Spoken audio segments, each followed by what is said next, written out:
Hello, everybody. This is Sue Frederick, and I am so happy to have a mystical conversation today. In fact, I want to have a mystical conversation with everyone. This is the kind of conversation where we forget about our physical selves, our limited beliefs, and we really explore the wonders, the divine mysteries of this earthly realm. We talk about dreams and soul nudgings from the other side and our soul mission yearnings. I am so happy to introduce you to a fabulous soul. Her name is Donna Rebadow, and I'm going to read her bio here, and then she is going to tell you about her amazing, life-changing near-death experience. So she is a mystic, a near-death experiencer, a sports medicine acupuncturist, the host of the Exploring Consciousness podcast, and she is the author of Wednesdays with Sadie, The Miracle Dog. It's a new book just released. But here's the juicy part. In the summer of 1998, Donna had a near-death experience that changed how she viewed herself, the world, and other dimensions. After this experience, Donna started exploring consciousness by attending noetic workshops with the Monroe Institute, Dr. Bill Bankston, Dr. Joe Dispenza, Tom Campbell. She's taken classes in remote viewing, tarot training, and even evidential mediumship with our beloved Suzanne Giesman. Donna also taught at the community college level in Arizona for 30 years in the area of health, wellness, psychology, and alternative medicine. She opened her own sports medicine acupuncture practice in 2010, which includes treating Major League Baseball players and elite and Olympic athletes. She is a humanitarian, a musician, a former professional athlete, and was inducted into the Naismith Basketball Hall of Fame with her Wayland Baptist University teammates. Her website is exploreconsciousness.com. So hello, Donna. Thank you very much, Sue. Thanks for having me on your podcast. I love mystical conversations. I know that's the only kind, right? Absolutely. So, Donna, why don't you take us back to that day that changed your life and tell that story? Well, thank you, Sue. I don't know if you want the long version or the short version, but Speak whatever comes to your okay. heart. All right. So it was the summer of 1998, and I was living in Phoenix, Arizona, and my family is in Western New York, but we were on a lake up in the Adirondacks, northern Adirondacks, at my brother-in-law's company's cabin. And we've been up there before, and we've, not had any problems. And so my brother-in-law has this really unique boat, and it converts from fishing to water sports rather quickly. And we'd been out fishing all morning. And he said, why don't we just go ahead and start doing some of the lake sports before lunch? Oh, yeah, that's going to be great. Yeah. So what that means is there's a tow rope. We're not on water skis, but on a lake toy but it's towed by the same tow rope. So my older sister and I decided we'd go first. And so we hop on this pontoon watercraft, and it's shaped like a bullet. So we called it the bullet. So it's like a bullet with two pontoons. And we hop on and we start going around the lake. And my brother-in-law, now my older sister, that's his wife. And so the idea behind it was to spin in circles and throw the people off, and we laugh. And we've done that. We did that, I think, about 3 or 4 times. And what happens is you get back on the boat, and then from the boat, you get on the bullet, and then you grab all the tow rope. And my sister had the tow rope, and she was releasing it little by little. So now we're all the way out. We're a distance from the boat, and we're ready to go again. And then a series of physically impossible things happened. And one was that the boat was taking on water because it's the sealed boat with a torque wrenched screw in the middle, can't take on water. And on the boat was my brother-in-law, his nephew, and his nephew's baby. So we were very concerned about the baby. So the boat's taking on water. He looks down and sees the water and he turns back and yells because we're now a distance away. And he goes, "Get off the bullet. The boat is sinking." And we're thinking, the boat can't sink, but something is happening. So I'm in the front, my sister behind me. I look back to see which way she's going to throw the rope. So she throws it to her left. We both rolled off the bullet into the water on the right. And we thought that would be the end of it. We have our life vests on and we just thought they would take off and come back and get us. But when I looked down, the tow rope was back on top of me. And I looked down and it was actually around my leg, which is physically impossible. The tow rope is a nylon rope, it floats. So how did it get down? From the time she threw it until I looked down, the tow rope was wrapped around my leg. Then I hear the boat start and I thought, well, he's turned his back and oh my goodness, this is going to hurt.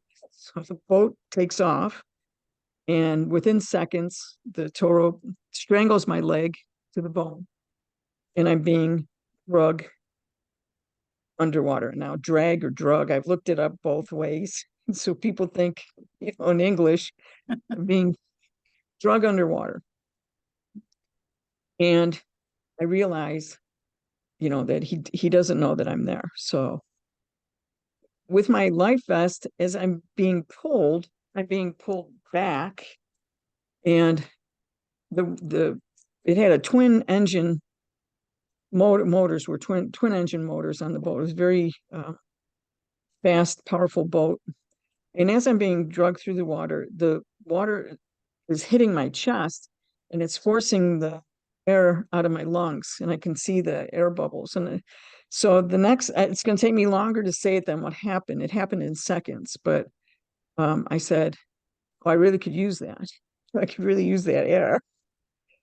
And then I thought about MacGyver and I thought, oh, my college degrees and I can't get out of this. I can't lean forward. I can't undo this rope. And then it was like, oh, well, now I know how I'm going to die. Then where are they going to have the funeral? Are they going to have it in Arizona? Are they going to have it in New York? So these random thoughts are going through my head when all of a sudden I didn't know what happened because it happened so fast, but I popped out of my body and went through this veil. And it was like a very thin layer of saran wrap is what it seemed like. And I popped up and I actually it felt like I was moving forward and up. And no matter how many times I explain this, it was like I had a body but didn't have a body. Because I know I'm back dead in the water. So I'm going up and so I don't have eyes, but it's like I saw my cells, each one of my cells. I knew where every cell in my body was. And they were giggling and laughing. And I was like, I looked down at my body, which I didn't have. So just kind of bear with me with the vocabulary. And I was like, what are you guys doing? What are you laughing at? And they're like, oh, we're going to see him. We're going to see him. You're having a conversation with your body when you're out of it. Pretty much. So everything over there is not like here. So I can, I'm trying to explain it the best I can. So as I looked down, it was still light out. Like I could still see the earth or what seemed to be the earth. And as I'm looking up, it's like the edge of the earth. And I have a knowing that I'm about to see God. I was like, that's what they're excited about. So up from the back of the earth comes this, and it was like, I am the creator of the universe. And many people have problems with me saying that because I don't use the word God. But that's how this entity identified himself. He said to me, I am the creator of the universe. So I'm going to start calling him the creator of the universe. Okay. So a whole bunch of things began to happen. It's like, I know I'm dead. I know I'm dead. And wow, what's it going to be like for the people back there? So I started looking back, what I would call back toward Earth. And then as I started turning my head, I could hear this entity, a being, and I don't know if it was an angel. People ask me, was it an angel, your guardian angel? I don't know who it was, but the being said to me, don't worry. And I knew what that meant because don't worry about all the people down there. And so when I turned back, like the earth disappeared. And this all is going on in telepathy. And it's a type of telepathy where you you hear, it's like something comes down into your brain, this concept, and it's immediately, you know what's being said, but it's not words. So it's kind of this telepathic, and not like telepathy like I always thought it would be, but more of a unpacking of concepts. So it was like, oh, I'm heading up to have a audience with the creator of the universe. It's like nothing I can do. There's nothing I can do. So um as I'm going up, I could feel, and again, I say feel, it's this, your consciousness survives, but it's almost like Bob Monroe explains in his works Out of Body, or the Bob Monroe books, and he called it like a jello mold. So when you have a jello mold, you pour the jello into it. It's liquid. You put it in the fridge and then it's solid. But when you take it off, it maintains what the shape of the mold was. And that's what it felt like. Like I had the mold of my body. So it's like that. And so I'm talking as if I had eyes and ears and my body, and I know I didn't, but it felt like I did.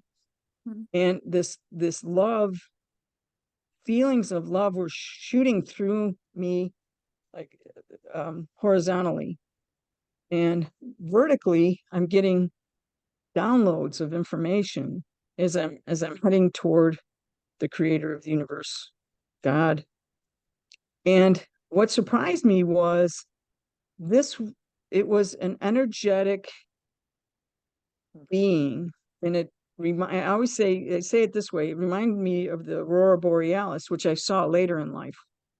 But it's like this big energy, like the whole universe was full.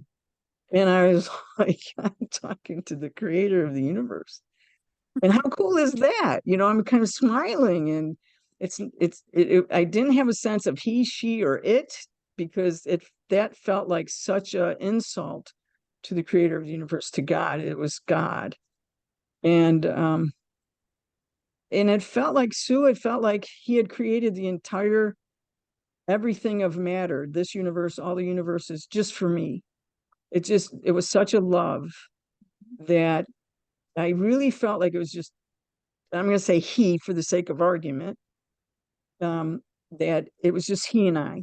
It just felt like, and the love was like I was being caressed, cradled, hugged in a love that cannot be expressed on this planet. It was love beyond anything, like the colors are beyond anything. It's just, you cannot come back and describe what that was. You do the best that you can, but this feeling of love is a safety and love, and you don't ever want to leave. You don't want to leave. So I'm enjoying this, and I'm in the conversations going, I'm the creator of the universe. As I'm saying, you are the creator of the universe. So it's happening at the same time. And another thing, when I went through the veil, the first thing I realized, there was no time on this side. It was eternity. And I can't describe eternity, but it's different. I can feel time here. You can feel time passing here. You almost can hear the click, the ticks of the clock. But over there, it was like, there's no time. So I have no idea. I can't talk in terms of time. People ask me, how long were you over there? There's no time there. It was like, it doesn't matter. So I'm having this conversation, and God says, I go, you know everything. He goes, I know everything. But he's saying it not in it, like, does God have an ego? This was not an ego thing. It was like, oh, like knowledge, like, Yeah. you know, I have glasses. It's like that, just regular old, okay. So I said, you know everything. I know everything. I even know the number of grains of sand on a beach in New Zealand. I immediately was rocketed down to this beach in New Zealand, and my eye up against the sand and grain of sand. And I knew exactly how many grains of sand was on the beach. And a lot of people want to know the answer. No, no, it doesn't, you're going to miss what I'm trying to tell you. If I, oh, there were blah, blah, blah. So I rocketed back up, and this feeling of love and this feeling of knowledge, and um, you're starting to get downloads of information about how everything works. He called me by my name. My name wasn't Donna, but I had a sense of who I was for all eternity, even though I didn't know how I felt about reincarnation. I just like I had this instant knowledge of how many lives I lived, and it just was the most amazing experience. And I'm having this experience and this love, and then I hear, well, what do you want to do here? And because I had my psychology training in the 70s where it was all active listening, it's kind of embedded in me. So I'm now going to do active listening with God. I was like, so God, is what you're saying? So this crackle and spark of electricity, like he was laughing. He was so enjoyed making me and who I was. And he was like, yeah, that's what I'm asking. And then I said, okay, well, I wasn't, I just didn't think I would ever answer like this. But I said, since you made me, I give the choice to you. I give, you can decide. I give the choice to you. And then I realized what I just gave away. I gave away something the angels are jealous of, choice, human beings and their choice. And I had given it away. And other people have said, well, no, your choice was to give it to God. It's like, okay, you don't quite understand what I'm saying. I now no longer know what's about to happen. Yeah. I have no idea if, I mean, you mean whether I want to live or die, or go back or whatever. So I give the choice to you. And then I waited for either 3 seconds or 3 million years. It just doesn't, there's no time there. I was just suspended and was getting information about, now surrender, what surrender means. Because I've surrendered this, that means I don't know what's about to happen. I I don't know which way he's going to go on this. And it was like, then I heard, when we go back, you're going to talk about choice. Now it didn't dawn on me when he said you're going to go back. It's like, okay. I was so enveloped in love. Yeah. And I'm like, okay, so I'm waiting. And when I say I felt suspended, I felt like I was just hanging there. And then I became untethered, is what it felt like. And then I'm falling back to earth. I could feel this falling, and I hear, everybody loves this one, good answer, as I'm falling backwards. And I snap back into my body, and I'm like, I'm drowned. So I'm in a body that's dead. And I'm like, I'm thinking again, I still have my consciousness. And people say, oh, well, Donna, you just had you made this up. Your brain did this. And that's not what this was. This is consciousness. And if you listen really closely to near-death experiencers, they're saying, there's no way in my mind that I have what I experienced. I never in a million years would have thought, they go, why didn't you see Jesus? Why didn't you do this? Why didn't you say this? And I'm like, well, can I be at your near-death Yeah. experience? Can I be next to you and be able to say, well, why aren't you saying this to him? Why aren't you doing this?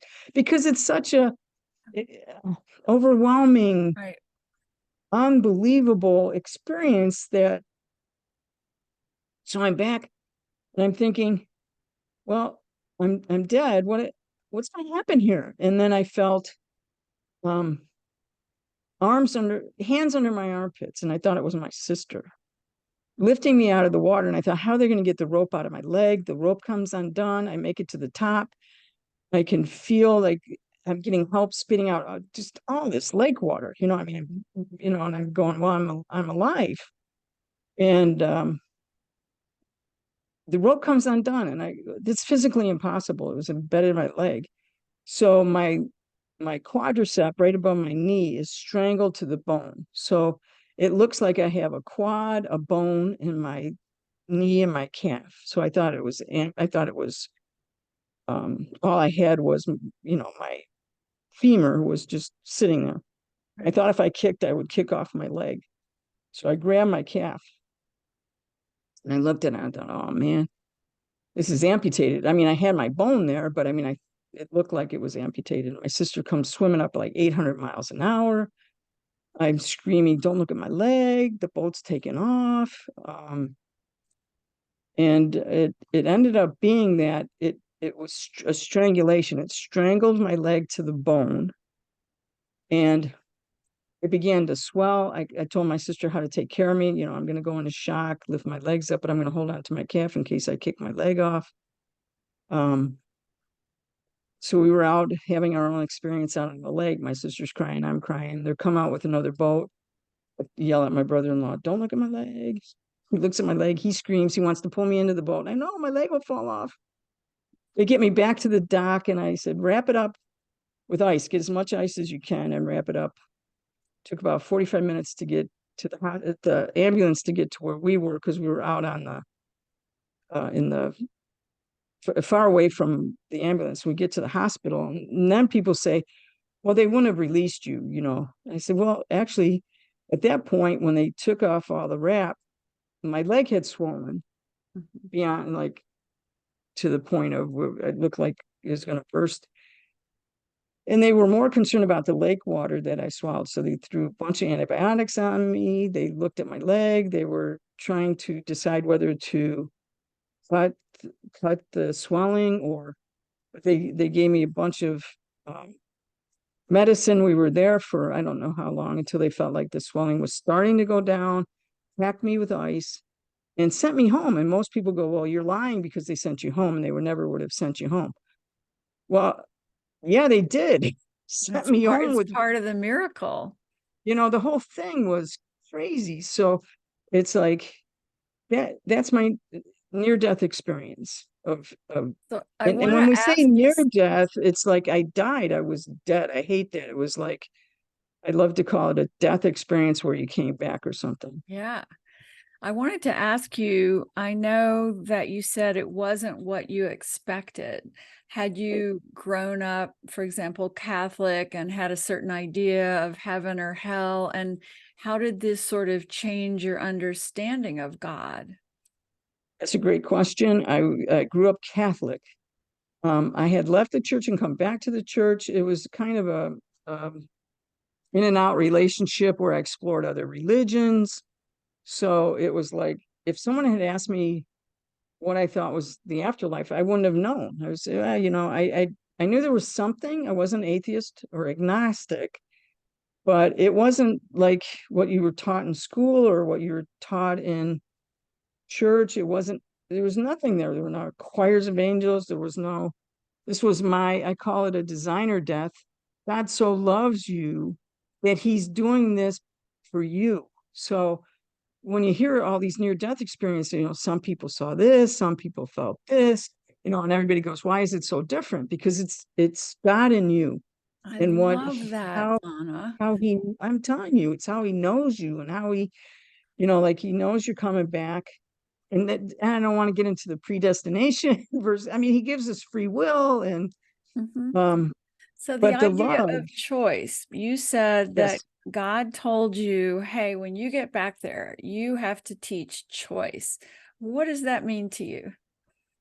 Well, I read The Untethered Soul by Michael A. Singer, and he talks about choice, and he doesn't talk about it like that you're this wishy-washy little thing going down the river where anybody can, say anything. I mean, you have who you are, your personality, your convictions, but there's a sacredness in how you think, and choices that you make all the time, like the subtle everyday choice and the big choices. So he gives us free will, and we're allowed to be able to choose how we think about things. Mm. And so even though we're not our body, even though you can get into we're not our thoughts, we're higher self, but it wasn't anything that I thought that could have been in my mind, what I saw and felt and experienced. Mhm. And it took me a long time to try to assimilate that or integrate that into my belief system. But it would have never been God as Aurora Borealis, or as an energy being, or telepathy like the way that it was, or how knowledge came in. And there's nothing in my brain that would have come up with that. It wasn't a concept or a possibility. until this happened. Did I answer your question? Yeah, I mean, I think what you're saying is that our real action here on earth, if I'm interpreting this right, is that whatever circumstances come at us or whatever we see happening Right. in the physical world, it's our choice how we view that, how we define it. You know, like my book, Through a Divine Lens, are we going to see it through a divine lens, or are we going to see it through the earth realm ego lens? And that those are such different points of view, but that we get to choose. Would you say that's what? There's choices is like again, I refer to Michael Singer's work for people that want to know about choice, but it's more of a I've told this story before in other podcasts where every day I have choices when I mean, choice about what to wear and blah, blah, blah. But I also have choice how I think, how I believe, what my belief systems are, and how I feel about other people. And so we're here for evolution. We're here to evolve ourselves in love. So how do I look at through the lens of love while I'm here? On here. So what I'm doing here is doing my best to love at every moment, every circumstance. And I fail at that. You know, I'm human, so I don't do it every second of every day. I'm not a saint. I'm a human being. And but it's made me stop and pause at every moment of who's in front of me, I guess. And how do I think about them, or what are they asking, or um, how can I how can I answer in love instead of in ego Right. or fear or anything of that nature.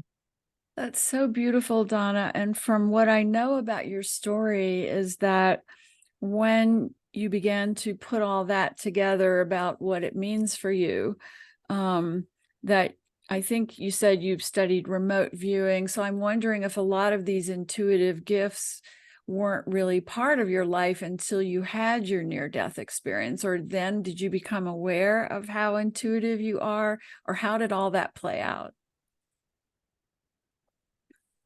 So when I was 4, I heard my first angel, um, and I didn't know it was. I didn't know what was. I just, I think it's your own voice.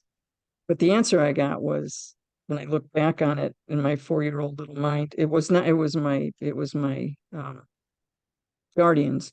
And so throughout my life growing up, they've always been there.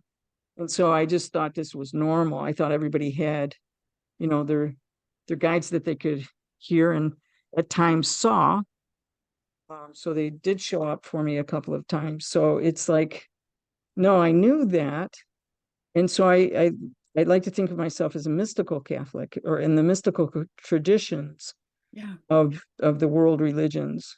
But Mhm. my flavor is Catholic because that's what like I said, I've been in and out and back and forth. But the mystical Catholics have always um, I've been attracted to the mysticism of it. I So love that because I grew up Catholic and I agree. I mean, I was always drawn to the saints who could communicate with God and all of the mystical right, parts of right, Catholicism. right, And that is what I do cherish about Catholicism, even though I'm a Unity minister now. right. And I was a minister in the Unity Church in order to marry my friends Jared and Hannah. Oh, wow, that's great. So if Yeah. you had to tell somebody today, what is God? And I know that's an impossible question. What comes to your heart after that powerful experience as a way to understand for the everyday person to understand Love, God? God is love. God is love. He's in a way that you can't even imagine, because we think he's away from us or he's not involved in our lives. But no, he's like right here. So a friend of mine was having a problem with this, and I said, well, put your hand in front of your face and close your eyes. So they did that. I said, okay, open your eyes. That's God. That's where God is. He's right there. And even though he's not sitting there talking to you, telling you, turn right, turn left, go to the grocery store, it's like, So so yeah, what I'm left with is one foot on the other side and one foot here. I love that. I tell everybody that's what we've got anyway. We each have one Yeah. foot in the physical and one foot in the divine, but we don't believe that foot is in the divine. So we just lean into the physical. But in your experience, you got kind of brought back to the realization that you are part of the mystical universe and that God is a loving source that loves not only the collective humanity, but each and every one of us in this incredible way. And I love that so much. I mean, as a unity minister, I'm taught, God is a loving force that lives inside of each of us. And so I can embrace that as saying, oh, yes, not only am I part of God, but God is part of me. What a magical universe this is. So if you had a cup full of love and you dipped yourself in it, that and you pull yourself out, that's what we are. So it's imbued in us, embedded in us. And since this happened to you, you've done so many things. I mean, I'm looking at your resume here. So And I think the things that people would be interested in is that you started out, if I'm correct, your first job was working in a pickle factory, and then you ended up being a university professor, an acupuncturist, an author. If you were speaking to somebody today who didn't believe that career mattered or that there was any way they could do something they loved, what would you say about your journey? well, I had my college students for 30 years, and they were always in my office during office hours asking those kinds of questions.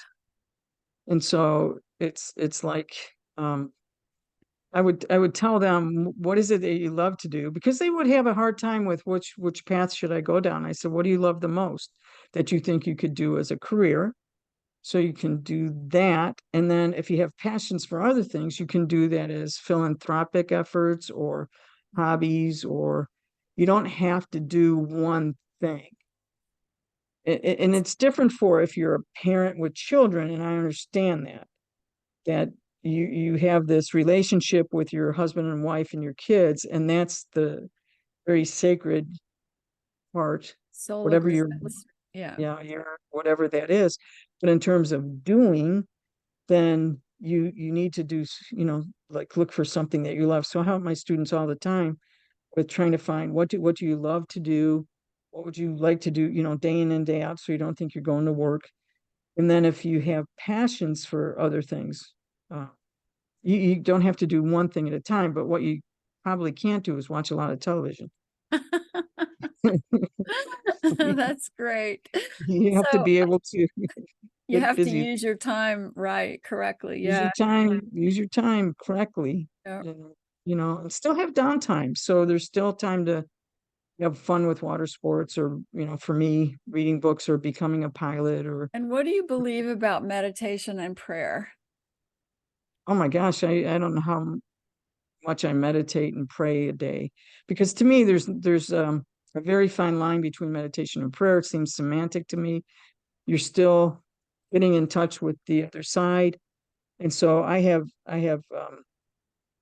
my little books and my lists. Oh, you can't see because of my background.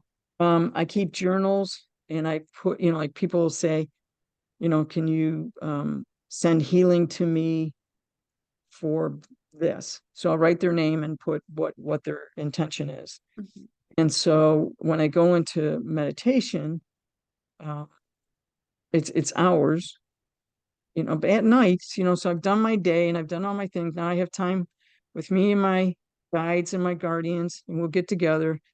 I'll say, okay, you guys, here we go. Here's the list. That's so great. Sue wants this. Nathan would Yeah. like this, whatever. And I said, Oh. okay. And then I call on all the guides and healing on the other side, and people that have passed on that were healers. And one of my favorites is Edgar Casey and Solanus Casey and all kinds of mystical people. For the Catholics, in case there's a Catholic listening, maybe one, it's Padre Pio. But if you're not Catholic, it's like what, it doesn't matter. It's like I call on all sorts of beings, and so there's like 1,000 of us, because I want no unemployed angels will surround those intentions or that book. And this is all in meditation and prayer. And I also will pray before I go into meditation or pray before I go into prayer to make Yeah. sure, everything's protected and taken care of. And it'll be also, you guys, if I fall asleep, you keep this going until you wake me up or whatever. So I love this. So many things about your story are so important for the world to know, but you now have a podcast, correct? Where you talk about these things. What is the podcast called? it's exploring consciousness, and I got it in a download from my angels. And so I'm sitting there doing something else. And I always know when they come in and I have my legal pad, my legal notebook, my 8.5 by 14, and we'll get a download and okay, what do you guys want to call it? What guest would you like me to start with? Blah, blah, blah. So, and I don't have to do that. Again, free will. But they Right. know to come to me because they know I'm going to say, yeah, that sounds kind of cool. Let's do that. So do you believe, I think I've always believed that once we start saying yes to spirit, I'm listening, I'll act on it, that it just becomes constant. It's like we're saying, No, all right, I'm willing. not all the time, but so the request comes in all the Right. time. I don't say yes all the time. It doesn't, it depends on what it is. So when it comes to kids and dogs and the elderly and the poor and the folks that are really having a hard time, they know I'm going to say yes. Oh. Um, but And you also do, you do missionary work, right? I've seen you. Well, tell us about that. well, my missionary work is not with a church or it's with people. Mhm. So I would have friends that would say, I'm going to and let me use Chiapas. I'm going down to Chiapas. Mhm. And would you like to go? Sure. Now, what are we going to do? What do they need? So the college kids, the Mayan Indians in college weren't getting laptops. They were kind of being disadvantaged by being behind in technology. So I got a bunch of my friends and we got a bunch of laptops and, we worked with government. We worked with computer companies and we got a hold of some laptops and we got them down to Chiapas and we brought some technical people with us and we gave it to them and I can't remember the town we were in Chiapas, but it was in the college town. But we went out to the where their families were, the tribe was. And they were up in the college for a week with those laptops. And after a week, they came down to be with us in the village. And the things those kids created were like they had PowerPoints, they had Word documents. Looking, I'm going, you only had those for a week. Good Lord. So Oh, it's Donna, you're doing such great work in the world. I mean, it really does take me back to my Catholic childhood and the studies of the lives of saints. oh my You have goodness. really stepped up from your calling, your near-death experience. We can call that a visitation from God, and say that it really launched you on your path of doing such good work in the world and really embracing the love of God wherever you go while still being human, as we all are. That's such a beautiful unfolding of your journey. And I just wanted to share with my numerology people that you are a Virgo 5 path, which I love so much because Virgos are, of course, the thinkers. That's why you analyze the experience so much. And as you tell it, you're still analyzing it. And yet the 5 is about pure immersion in the physical world and the passion of it and learning it that way. Also learning it through the body. And I love that I've heard you say you can hear time or feel time on your skin, like you have these sensory experiences of time and of God. And how would you describe all of that? Well, first of all, I was doing a lot of the humanitarian work since I was in high school. It was my dad was involved with the American Red Cross, so I've been volunteering my entire life. Mhm. I just wanted to make sure people know that you don't have to wait for a near-death Right. experience. You don't have to die in order to step I have up. to die in order for this to happen. So I already had a whole lifetime of doing that work. It just gave me a different look at that work. And let's go back to your question. You have to say your question Oh, again, about your body, when you talk about feeling time and just sort of, even when you looked down at your body and you could hear the right? cells laughing and everything, describe what you experienced in the physical that way. Hmm. Wow. So that is different when I came back. So I feel um that's a big difference. What's happening on my skin or in my body or my perceptions. So I think you come back. Uh, I think a lot of near-death people come back with little gifts. Like your departing prize behind door number 3, Donna, is that you're going to be able to have these senses. And so when I do my meditation, I close my eyes. I already relive this whole experience, and I can go up into that space with all those beings and do all those things. But I know when I come back, it's like it's only the gifts are for humanity. The gifts are for the people here. So on my physical self, um, like my leg is, I'm, it's not a great leg.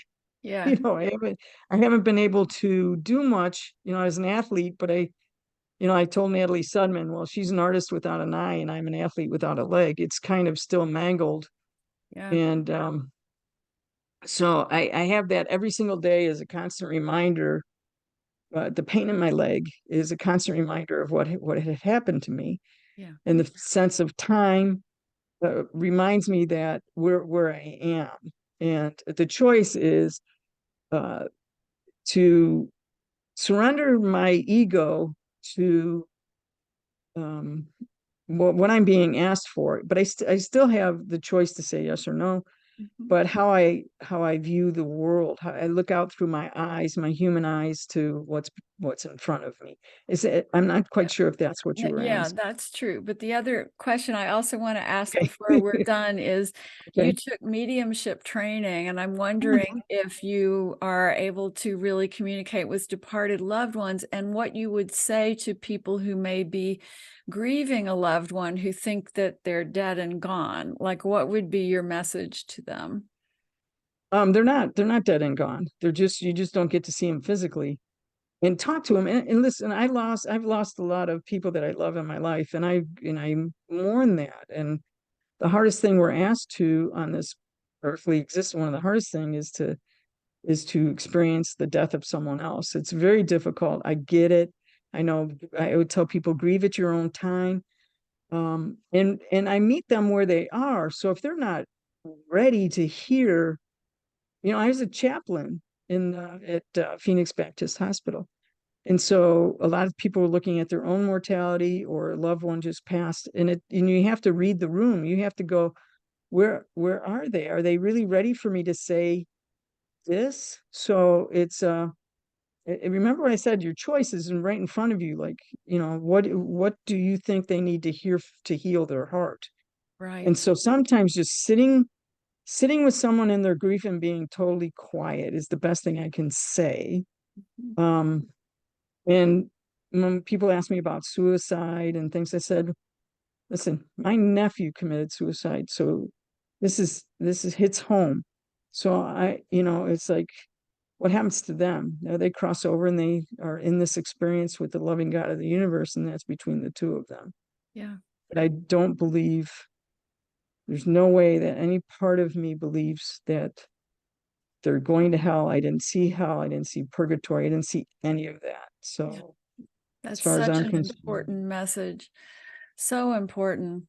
I work with a lot of grieving parents, and, many of their kids did take their own life. And the first thing we have to work through is, the terrible stigma that there is about taking your own yeah, life, and that they think their child might have gone to hell. And those are things that humans have created, I believe. They have nothing to do with, like you're saying, the loving God and the loving embrace that we receive when we leave the body.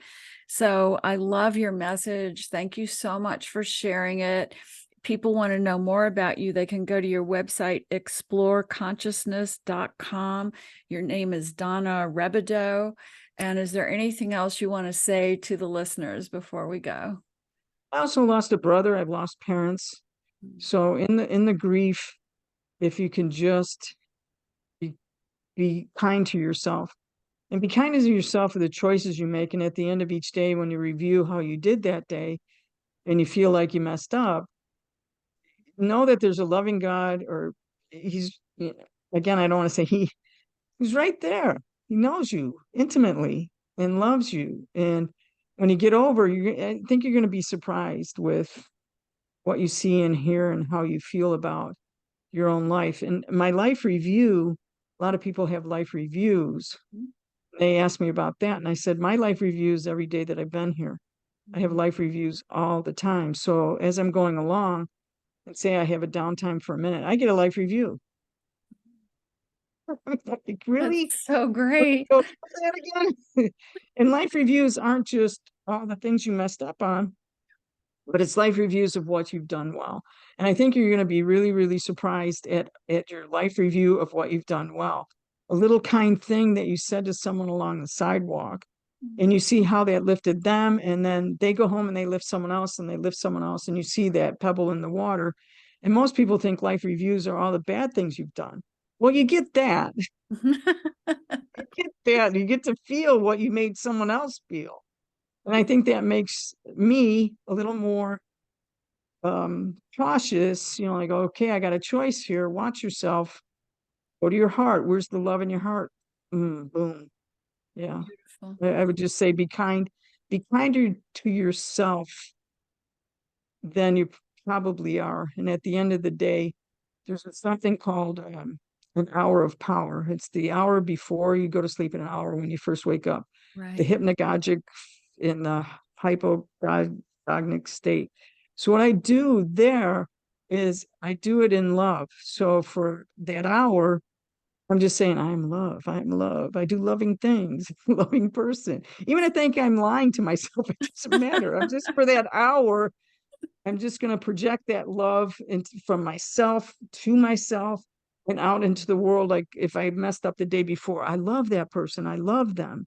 I'm sending them love. And then when I first wake up, just lay there and just, where's my hour power? Love. Today Beautiful. I'm going to go through my day with love. I'm going to make good choices. That's what I would tell people to do. Oh, that's so wonderful, Donna. Thank you so much. I've loved having Thank this you, Sue. mystical conversation with you. Thank you so And much for having again, it's Donna Rebadow. Her website is exploreconsciousness.com.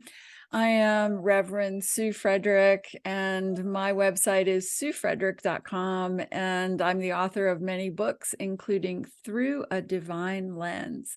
So many blessings, everybody. Bye-bye until we meet again.